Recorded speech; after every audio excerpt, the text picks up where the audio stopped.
یہ 4 احادیث کون سی ہیں؟ نمبر 1 صحیح بخاری، باب وضع الیمنی علی الیسری۔ حضرت سہل بن سعد رضی اللہ عنہ فرماتے ہیں کان الناس یؤمرون ان یضع الرجل الید الیمنی علی ذراعہ الیسری فی الصلاۃ۔ لوگوں کو حکم دیا جاتا تھا، جب صحابی کے نا حکم دیا جاتا تھا، اس کا معنی یہ تھا کہ نبی پاک صلی اللہ علیہ وسلم کی طرف سے یہ حکم تھا۔ حکم یہ تھا ان یضع الرجل الید الیمنی، آدمی اپنا دایاں ہاتھ اپنی بائیں کلائی پر رکھے فی الصلاۃ، نماز میں۔ ایک حدیث آگئی کہ دائیں ہاتھ کو بائیں بازو، کلائی بائیں بازو پر رکھے، ایک حدیث آگئی۔ نمبر 2 صحیح ابن حبان، سنن نسائی، سنن ابی داؤد۔ حضرت وائل بن حجر رضی اللہ عنہ فرماتے ہیں لَأَنظُرَنَّ إِلَىٰ رَسُولِ اللَّهِ صلی اللہ علیہ وسلم کیف یصلی۔ میں نبی کریم صلی اللہ علیہ وسلم کو دیکھتا کہ آپ نماز کیسے پڑھتے ہیں۔ آپ نماز، میں نے کہا تھا نا کہاں بھی دیکھنا ہے اور کیسے بھی دیکھنا ہے، کیفا کیسے نماز پڑھتے تھے۔ فنظرت الیہ، میں نے دیکھا، قام رسول اللہ صلی اللہ علیہ وسلم کھڑے ہوئے، فکبر تکبیر تحریمہ فرمائی اللہ اکبر، ورفع یدیہ اور اپنے ہاتھوں کو اٹھا لیا، حتی حاذتا اذنیہ، یہاں دیکھو من کے بھی کا لفظ موجود نہیں ہے، حتیٰ کہ آپ کے ہاتھ آپ کے کانوں کے برابر چلے گئے۔ ثم وضع یدہ الیمنی، پھر اللہ کے نبی صلی اللہ علیہ وسلم نے اپنے دائیں ہاتھ کو رکھا، علی کف الیسری، اپنی بائیں ہتھیلی پر، والرسغ اور گھٹے پر آگے، والساعد اور کلائی اور بازو پر۔ تو نبی پاک صلی اللہ علیہ وسلم نے ہاتھ ایسے رکھا کہ دائیں کی پشت پر بھی آیا، گھٹے پر بھی آیا، اور کچھ ہاتھ آپ کا بازو کے اوپر بھی تھا۔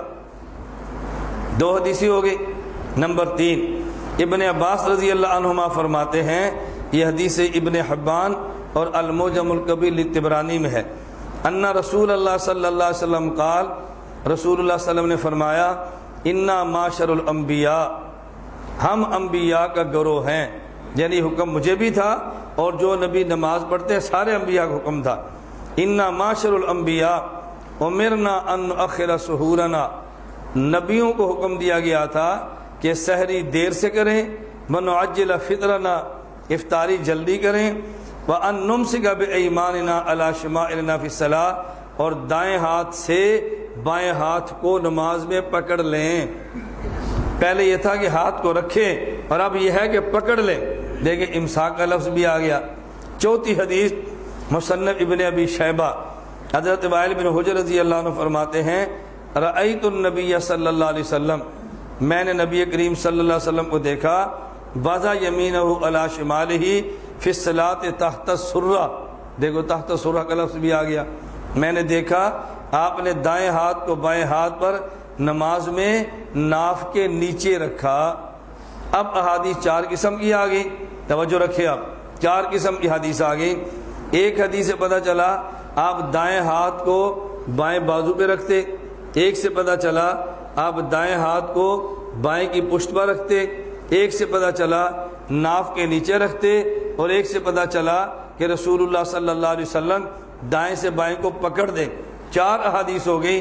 امام صاحب نے چاروں کو یہ جمع کیا، اپنے بائیں ہاتھ کو ناف کے نیچے رکھے اور دائیں ہاتھ کی ہتھیلی بائیں کی پشت پہ رکھ لے۔ اب اس حدیث پر بھی عمل ہو گیا کہ رسول اللہ صلی اللہ علیہ وسلم نے وضع یمینہ علی شمالہ، اس پر بھی آ گیا، اور علی ظہر کفہ، اس پر بھی آ گیا کہ بائیں ہاتھ کی ہتھیلی کے ظاہر پر، اس پر بھی عمل ہو گیا۔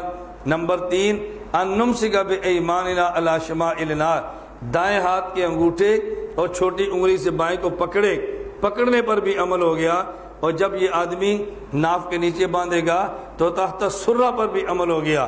حضرت امام صاحب کو حدیث زیادہ آتی تھی، آپ نے مسئلہ پورا بتا دیا، غیر مقلدین کو تھوڑی آتی ہے تو ان نے مسئلہ ادھورا بتا دیا۔